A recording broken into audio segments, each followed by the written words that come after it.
All set? All right, thanks, Aaron. That really was like literally a minute. That was excellent. Usually some people say it'll just be 1 minute. It's like 7. So great job, Aaron. I appreciate that very, very much. Well, we are in Job, and we're going to be picking up in chapter 25.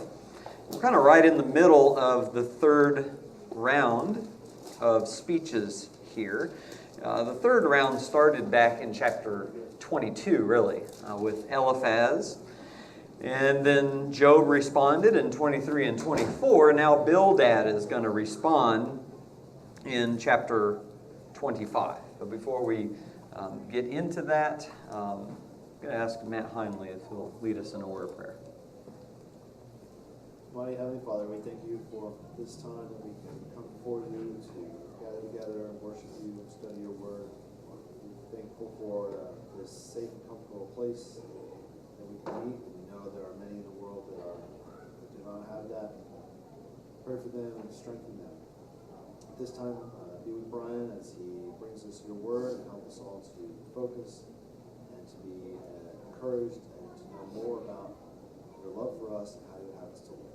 In Jesus' name we pray. Amen. Thank you. So, as I mentioned briefly on Sunday, in this third round of speeches, things begin to kind of deteriorate and digress, especially among the speeches of Job's friends. For instance, we saw back in chapter 22 that Eliphaz has just kind of had it with Job. And so he just lays out, here's all the horrible things you've done. And he gets very specific. You must have wronged this widow and these orphans over here and all these needy people. And so you brought all this on yourself. He just basically resorts to ad hominem personal attack against Job.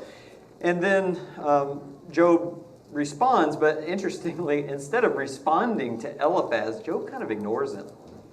And he just starts to talk about how he wishes he could talk to God. And I could see why, because talking to his friends is not working. His friends are no help. So he says, if only I could find God and present my case to him and argue my case to him. Well, now Bildad's going to jump in, and he's not really going to say anything very helpful either. The main point here in his speech in chapter 25 is that God is great and man is too sinful to stand before him. So, but let's read specifically how he words this, because it's a little bit harsh. Then Bildad the Shuhite answered, dominion and awe belong to him who establishes peace in his heights. Is there any number to his troops? And upon whom does his light not rise? How then can a man be just with God? Or how can he be clean who is born of woman? If even the moon has no brightness and the stars are not pure in his sight, how much less man, that maggot, and the son of man, that worm? So it starts off really good, and absolutely, Bildad, yeah, God is great. But he basically concludes by just trashing human beings. He says, God is wonderful, human beings are worms. His message is pretty clear. But the question is, why is he saying this? Well, remember back in chapter 23, Job was saying, if I could just find God and present my case to him, stand before him, he would hear me and deliver me. But Bildad seems to be responding here, basically, Job, even if you could find God to reason with him, you would just be a worm or a maggot in his sight. Seems like he kind of takes the same position Eliphaz does. Remember earlier, Eliphaz presented God almost like this indifferent being that's just so distant from human beings. He gets really no benefit from our righteousness. He's just kind of up there, and we're down here, and we're not even worth a hearing in his heavenly court because God is just so detached from us. Now, what's interesting is that there is some truth to what Bildad is saying. And it sounds very similar to what Job said back in chapter 9. Remember for the Lord's Supper talk on Sunday. We talked about Job 9, how even Job makes the point. Sounds very similar to what Bildad says, that, listen, God is so great, I can't even possibly stand before him guiltless. Even if I washed myself and made myself as presentable as possible, I would still lose in the court of God's law because he is God and I am a man. So it sounds very similar, and Job would agree with Bildad to some extent that human beings have no right to think that we're worthy to stand before God. But Job also knows God cares, and that God is a just judge who will pay attention to Job's case and provide a mediator for him. So Job's view of God is balanced with those things. It seems that Bildad is mistaking Job's hopefulness for a hearing with arrogance. He seems to think Job is lowering God to a position of man so that he can have his day in court. But that's not what Job was saying at all. Hang on, Bill, hang on. And here's a good application for us, that sometimes people can say similar things. Two people can say similar things, but have totally different motives for saying them. And we need to be very careful, assuming we know someone's motive for saying what they're saying before we actually confirm that. Bildad assumes, because Job believes God will hear his case, that Job is arrogant, and he thinks God is just a man like us. But the exact opposite is true. The reason Job believes God will hear his case is because Job does believe God is great. He does believe that God is just and that he cares, and he's willing to pay attention. And then I'll just throw this in there too. Sometimes we might think of God like Bildad, and we find it hard to pray to him because we think, what does he care about me and my burdens? There's a thin line sometimes between humility and despair. Job and Bildad said the same things about God's greatness and man's sinfulness, but Job's statement came from a place of humility and hope, whereas Bildad's came from a place of despair and hopelessness. So because God is so superior to us, that should humble us. We should be amazed that God would want to hear from us, that he would care about our case, that he would want a relationship with us, because we are so unworthy of that. But we could go the opposite direction and think like Bildad, that we're just worms and maggots, and God doesn't want anything to do with us. There's a song we sing, and it does say, for such a worm as I, at least the old version. And that's okay to say, depending on what you mean by that, right? If we're calling ourselves a worm in the sense that, we've just been sinful and we've fallen so far short of God's glory, that's fine. But if we're calling ourselves a worm in the sense that we have no worth to God and all we are is just worms to God, that's not what the Bible teaches, because we're made in God's image. We have this inherent value and God cares about us. Any comments or thoughts on this chapter? Bill? Basically, this, when a man was being tested by God and all of that, and all of this, God's plan for man had not been revealed yet. The coming of his son, Sure. who was going to clear up this situation, as God provided a way for all man to come to him through his son, the Christ. Yeah, absolutely. Who he sent to earth and died for mankind. Yeah, great point. And Job doesn't really know that that's God's plan. Yeah, none of it's happened. Job doesn't know that that's what's going to happen, but he trusts that God is going to take care of this somehow. And it's a really remarkable attitude. I'll just say one more thing about this chapter. It's so short, right? You look at it like it's only 6 verses. What's going on here? Well, that could be caused by one of two things or both.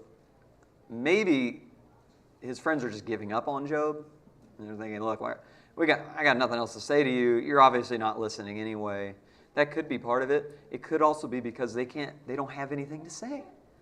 They've already said everything they're going to say. In fact, it's a little bit repetitive. I mean, Bildad, I think, has already talked about God's greatness. I mean, Job's already kind of talked about God's greatness in chapter 9. So it's almost like, well, I'm just going to speak because it's my turn, but not necessarily because I have anything to say of value. So I think there's maybe a little bit of that both going on there.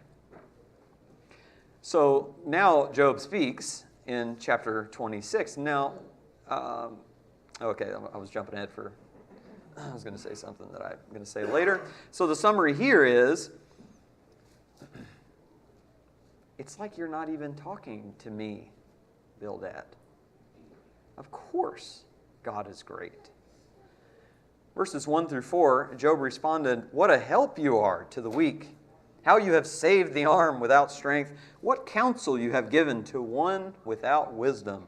What helpful insight you have abundantly provided! To whom have you uttered words, and whose spirit was expressed through you?" Now, Job is being sarcastic here because Bildad is acting like he is the wise one. He's talking down to Job as if Job doesn't know that God is great, and that he's just going to enlighten Job because he obviously doesn't understand all the wonderful, mighty things that the great Bildad understands. And then Job says in verse 4, "To whom have you uttered words?" In other words, who are you even addressing?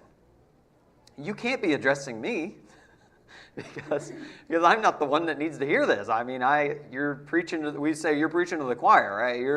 You're telling me that God is great and man is sinful. Wow, thank you for that. Duh is kind of what would maybe go through Job's mind as he's listening to Bildad. And I'll tell you, that's so applicable because when we do misjudge people's motives and we try to give them some sort of answer in that case, oftentimes we just speak right past them.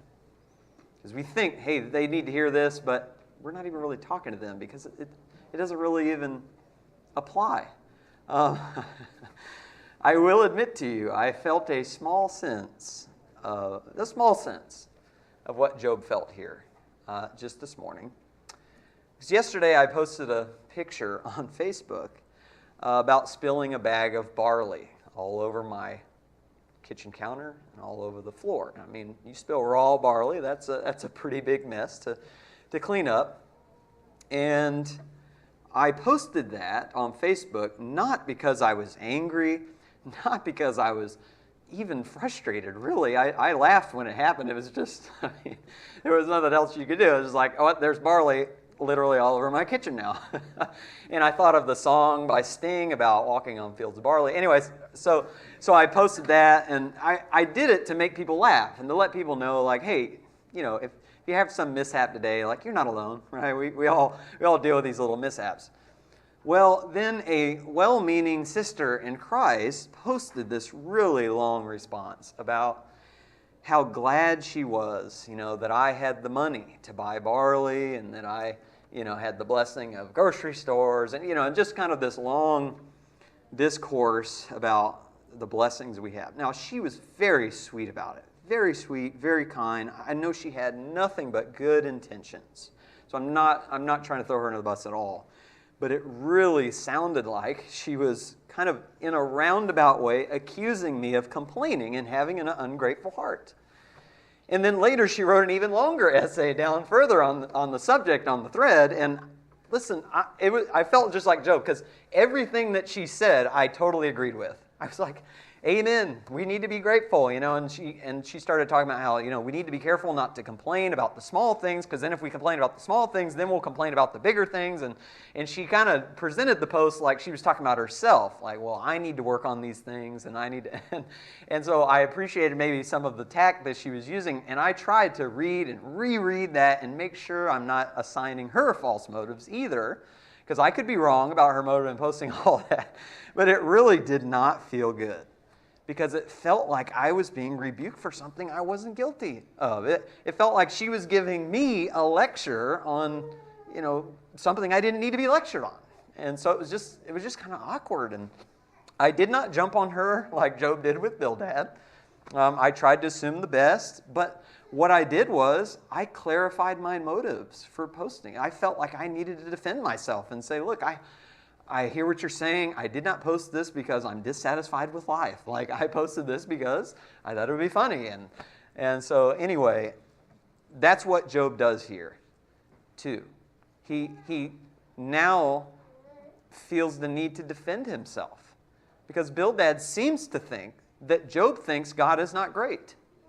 And so Job just spends the rest of this chapter in 5 through 14 saying not only is God great, he's the greatest. And you can't even really describe the greatness of God adequately, but he uses imagery from the ancient Near Eastern culture to describe it. For instance, Egypt had a god of death, and he says, verse 5 and 6, all the spirits of the dead and death itself tremble before God.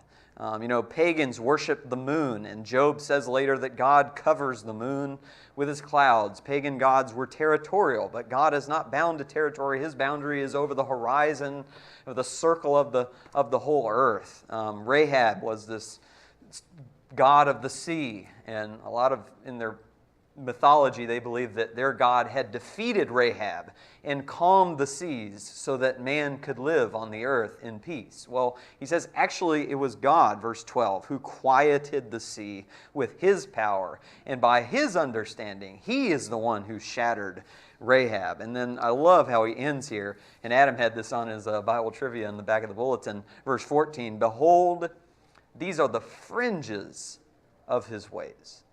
And how faint a word we hear of him, his mighty thunder, who can understand? In other words, I've just spent all this time explaining God's greatness, but this only touches the hem of the garment of God's greatness.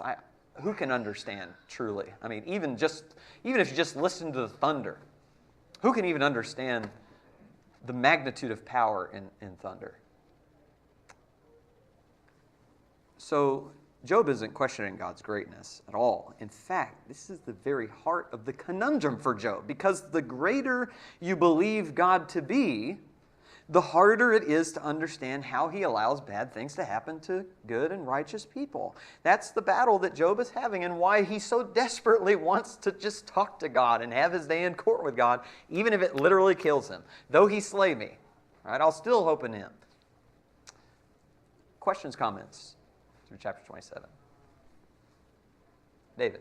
I just want to say something about verse 7 there, where he stretches out the north over empty space.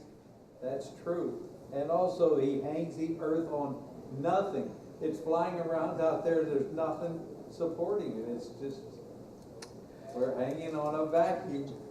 Yeah, that's true. That's true. Let me see if I want to go here. Let me go here very briefly, okay? Because I knew a preacher, and I love him to death, had good intentions and all that, but he had this whole sermon about how the Bible exhibits pre-scientific knowledge, right? Knowledge about science and the way things work before we even discovered things like, the earth being circular, or, the earth hanging on nothing. And this is one of the famous verses that says, see, look, that's proof that God knew all these things ahead of time. But we have to be very careful, because it is poetic language. There are other passages that talk about the four pillars of the earth, and earth kind of being on pillars. And so, we have to kind of wrestle with that. Well, is that saying that there's pillars on the earth? Because that could be mistaken. I think we have to understand it from the ancient perspective. The ancient perspective is, when I look up at the moon, it looks like it's just hanging there in the air, right? And so they're making the same assumption. With the sun just looks like it's hanging there. And I think he's just making the same assumption about the earth, right? That all of these the stars, right? All of these celestial things, they're just out in space. They seem like they're just hanging there. And his point is, they're not just hanging there. God is holding them there by his power. So I just want to be careful not to misuse the Bible, even though it sounds so good. It sounds like, oh man, this is proof that God knew these things thousands of years before it happened. We'll have to wrestle with other texts that say different things about it, and just recognize you could get shut down by somebody, right, who really knows what they're talking about and uses other scriptures to kind of argue that point. And just make sure the Bible is not really a scientific textbook. But I do think it is very interesting, right? I do think it is very interesting, because they're right about that. When you look at the earth, obviously it's just kind of out there in space. So I probably spent too much time on that, but hopefully that's a helpful clarification. Maybe I can do a longer lesson on that at some point. It's good Q&A. Vanessa. So one of the things that I have to keep reminding myself of is that this is during the time of the patriarchs that this takes place. And when you think about what Job is requesting, and down the road you have prophets, you have judges, you have people that you would go to and say, hey, what's going on? And Job doesn't have that. He truly is just trying to talk to God. And it's not that outlandish for him to ask to do that, to try to do that. I don't have evidence that God spoke with everybody back then. Like, he talked to Abraham, he talked to, but it's just a really cool thing to think of for them during the patriarch times to maybe have that request, and it's not that far out of the norm, but it is at the same time. Okay. Does that Yeah. make sense? Yes. Though we're gonna see, I'm gonna hang on to that point because we're gonna see actually that might be a little more normal than we realize. And I didn't know this either, and I'm just gonna share with you later when we get to chapter 29, I think it is. Something I did not know about Job. It's just really, really interesting. It has to do with that. So good thought.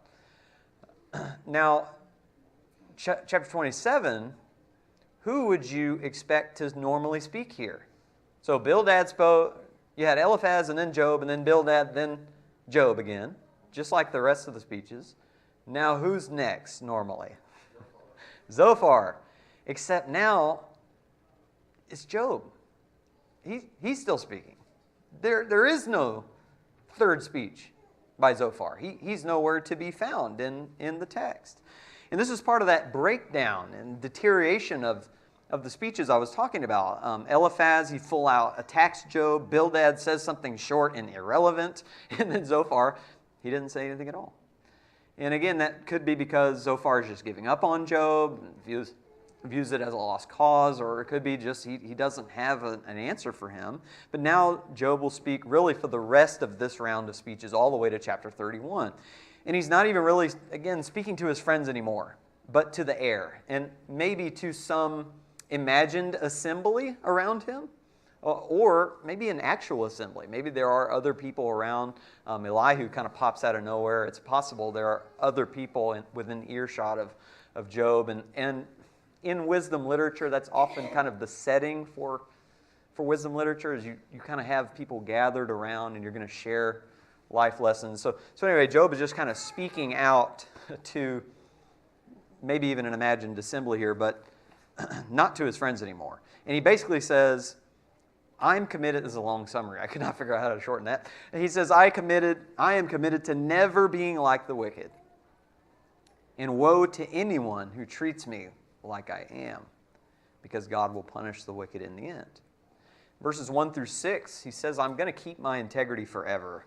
Just look at verses 3 through 5. As long as life is in me and the breath of God is in my nostrils, my lips certainly will not speak unjustly, nor will my tongue mutter deceit. Far be it from me that I should declare you right. I think he's talking to his friends there in that case. Till I die, I will not put away my integrity from me. Job wants to make sure he's never going to live in such a way that validates what his friends believe about him. And he's never going to live in such a way that gives God a just cause for punishing him. And then he says in the next section, may those who oppose me be accounted wicked. Verse 7, may my enemy be as the wicked and my opponent as the unjust. This is not the first time he has warned his friends to stop their false accusations, because God is going to judge them for it in the end. Because essentially, those who are his enemies right now are his friends. And he's saying, may those who are my enemies and who oppose me, because I'm so righteous, God is going to treat them as wicked in the end. And then he says, God will punish the wicked. Verse 13 through 23. Now, here's where this gets interesting, because this section from 13 to 23 sounds a lot like what his friends have said about how God punishes those who are wicked. Yet earlier, Job seemed to think God lets the wicked go unpunished on the earth. So how do we maybe reconcile this seeming contradiction? What do you think? It's life, Brian. Sometimes the wicked are living as though they're blessed. They're getting all sorts of material things. Nobody seems to bother them. Everybody seems to appreciate them. Al Capone was the most popular person in the city in his lifetime. And sometimes they are getting their comeuppance, and we understand that it may very well be God's taking judgment upon them. Yeah. So you're just saying that we observe both in this earthly life. That's one way to look at what Job is saying here, to see that it's not contradictory to what he said earlier. Because here he's saying God punishes the wicked. Back then, in chapter 24, he said God doesn't punish the wicked on the earth. It seems like they're just getting away with it. So one way to look at that is to say that Job is speaking in generalities here. That you can look out at the earth and see sometimes, maybe even a lot of times, it may even be a general rule. The wicked get what's coming to them on this earth. A lot of times they do end up punished and suffering in some way because of their wickedness. But chapter 24 shows Job saying that's not always the case. So it may be a general thing that the wicked people are punished on this earth and get what's coming to them, but it's not always the case. This is, I think, what we read about in the Psalms. The Psalms are like this a lot too, where it talks about the wicked suffering on this earth, and they vanish in a moment, and things like that. I think, again, it's talking about this general rule, especially the Psalms later were written under God's covenant that talked about how you'll be blessed if you obey me, cursed if you don't. But they're still looking out and saying, yeah, generally the wicked people are going to be punished. But Job recognized a few chapters ago that's not always the case. His friends thought it's always the case that the wicked are punished on this earth. But Job's not necessarily saying that. That's one way to reconcile the seeming contradiction. There's another way. It could be that Job is talking about their ultimate punishment in the end, after this life is over. Verse 13 says, this is the portion of a wicked man from God and the inheritance which tyrants receive from the Almighty. So it could be that Job is talking about the ultimate inheritance of the wicked, which is punishment. See, if you could sum up Job's view, Job believes the wicked are always punished. Wicked people are always punished. That's Job's view, but not always in their earthly life, not always within their lifetime. That's the difference between Job's theology and his friends' theology. His friends believe the wicked are always punished on the earth. Job says the wicked are always punished, sometimes on the earth, but ultimately, if it's not on the earth, ultimately it will be in the end. And so he basically concludes, I want to make sure I'm not one of those wicked people, because I know God's going to deal with the wicked. And he tells his friends, you better make sure you stop accusing me because I'm righteous and you're acting wickedly. God's going to punish you too. So there's kind of a lot in that chapter. Any comments or thoughts on that? All men have sinned and fallen short of the glory of God. Sure. Including this man that we've been talking about. Mm-hmm. He was no more perfect than any other man that's lived. Sure. Yeah, absolutely. In fact, the very reason he was offering sacrifices in the beginning of the book implies that he knows he's sinful and he needs God's forgiveness.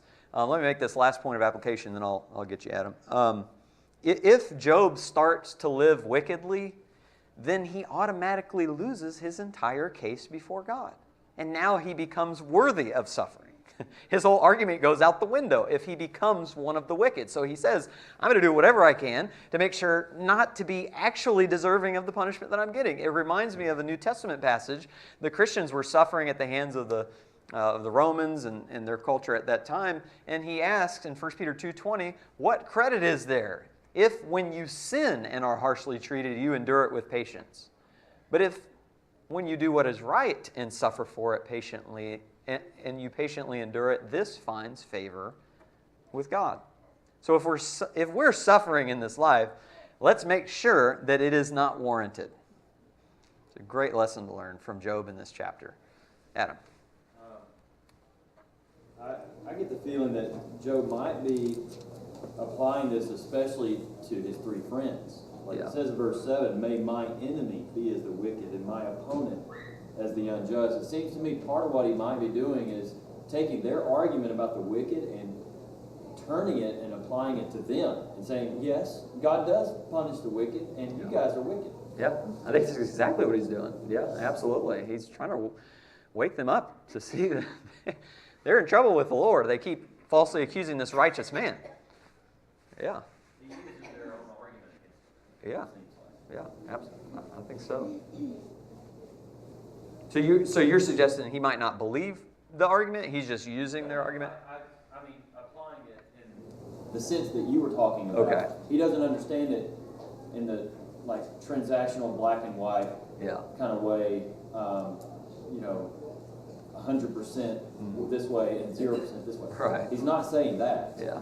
I don't think at all. But he's using their argument that, hey, the wicked are punished, the wicked are punished, the wicked are punished, the wicked are punished. Like I said that over and over, and he's kind of saying, yeah, you know what? The wicked are punished, and just like you guys said, and you guys are what's coming. Yeah, that's a great point. And it's so ironic because what have they been doing? They've been using that theological argument that God punishes the wicked and applying it to Job and saying, you're the wicked one.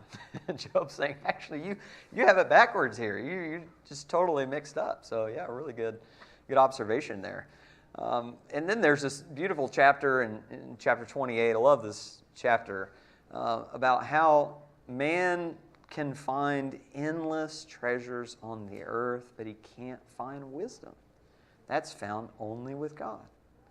Now again, it could be he speaks this chapter because he's frustrated that he's not been able to find answers to his problems with his friends or with himself. He doesn't have an answer. His friends don't have an answer. He can't find wisdom to answer his problem with man. He knows ultimately God is the only one who has the answer, which is why he so desperately wants that court date with God. And he says in verses 1 through 11, it's just remarkable how man can find treasures in the depths of the earth. And even we have evidence, like even back in 4000 BC, we have evidence of man being able to dig shafts and lower themselves down in buckets to mine for precious stones, and they could find metals and all that. And he argues that man has gone to places that animals have never been. Man has traveled to the deepest limit of the darkness of the earth. He's gone so deep into the earth with so much further. He's been able to find food there. Yet, verse 12, where can wisdom be found? Where is the place of understanding? We can find almost anything on this earth, but we can't find wisdom. And that's because wisdom is immaterial. It's not physical. You can hold physical treasure in your hand, but you can't hold the answer of, why that treasure is there in the first place. You can't hold that answer in your hand. You can't even answer the most basic questions of a child, like why are we here and what is our purpose? Can't do it. We can find a lot of things, but we can't even answer the most basic questions of life. And that's because wisdom resides with God. He is the one with the answers. Verse 23, God understands its way. He knows its place. For he looks to the ends of the earth, sees everything under the heavens. And then he ends verse 28. To man he said, behold, the fear of the Lord, that is wisdom, and to depart from evil is understanding. Interestingly, back in chapter 17 and verse 9, Job says that the longer a man holds to his righteousness, the stronger he becomes. The longer a man holds to his righteousness, the stronger he becomes. And I think in this chapter what we're seeing is strength in Job. He's learning things. He's starting to grasp that there are things in this life that are absolutely unknowable to mankind. Things that only God has the answers to.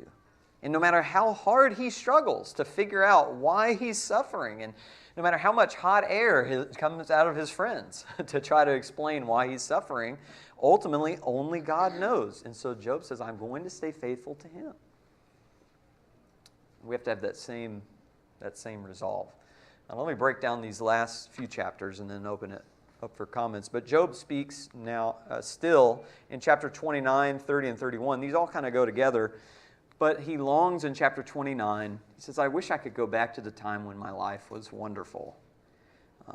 here, listen to this. It's very interesting. Verse 2, "Oh, that I were as in months gone by, as in the days when God watched over me, when his lamp shone over my head, and by his light I walked through darkness, as I was in the prime of my days, when the friendship of God was over my tent, when the Almighty was yet with me, and my children were around me, when my steps were bathed in butter, and the rock poured out for me streams of oil." Now here's what I was mentioning earlier that I did not know about Job, and that pertained to Vanessa's comment earlier. Verse 7, "When I went out to the gate of the city, and I took my seat in the square, the young men saw me and hid themselves, and the old men arose and stood."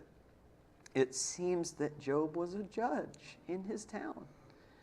He actually sat in the square and argued people's cases for them. In fact, he goes on to say that he was a just judge, so much so that people respected him and honored him and feared him. And he said, basically, I would plead for those who needed help, for the orphan and the widow. Basically, all the things Eliphaz accused him of abusing the orphans and widows and needy people, he's saying, actually, when I was seated as judge, I took care of the needy. I argued their case. I delivered them. And that's so powerful when you think about that, because if Job really was in a position of judgment in the city, you would see just how confused he is about what's happening to him. His language about going to court with God would take on a deeper meaning. I mean, think about Job. If he's a judge and somebody comes up to him and you have a righteous person and you have a wicked person, is Job going to punish the righteous person? No. That would not be just in his eyes. And yet he has this keen sense of justice because he was responsible for upholding it, and now God is treating him like he's a wicked person. Seems like God is rendering unjust judgment for him. And it really leads into the next chapter where he says, even the scum of society look down on me now. The lowest of the low, the worst people, you wouldn't even want them in your town. You wouldn't even want them near you. They're thieves and they're scavengers and they're disgusting. Even they mock me because I have reached such a low point in my life. And notice what he says at chapter 30, verse 21. Verse 21, he says this to God: "You have become cruel to me. With the might of your hand, you persecute me." Again, this is another place where Job's kind of crossing the line here a bit. He's calling God cruel and mean and unjust. And God's going to call him out for that later. And then finally in chapter 31, he says, I don't deserve this suffering. And he lays out in great detail how righteous he's been. He said, I have made a covenant with my eyes not to lust. I never cheated on my wife. I committed to telling the truth. I treated my servants with respect. I took care of orphans and widows and those in need. I never put my trust in riches, even though I was rich. I never rejoiced at the downfall of my enemies, and I even treated the land well. And all throughout this chapter, Job is saying, if I have lusted after another woman, if I have cheated on my wife, or if I have mistreated anybody, then God, bring it on. Bring on the calamity, because I absolutely deserve it. In that case, he says, but I haven't done any of those things. And he knows his case. He wishes that God would just put his case in writing, because if he could just have it in writing, that would actually work in Job's favor. He said, because my case is so airtight. He talks in chapter 31 chapter 31, verse 36, surely I'd carry it on my shoulder. I'd bind it to myself like a crown. I would declare to God the number of my steps, and like a prince, I would approach him. Job knows his case is so airtight because he's been so righteous that even if God were to write out his indictment on paper, it would actually serve Job's purpose of being exonerated because he knows how righteous he's been. It's just such an incredible, incredible chapter and section. And go ahead and read through Job 37 and page 155A of your book. Sorry, Bill, we got cut off at the time. I already went over 30 seconds, so yeah.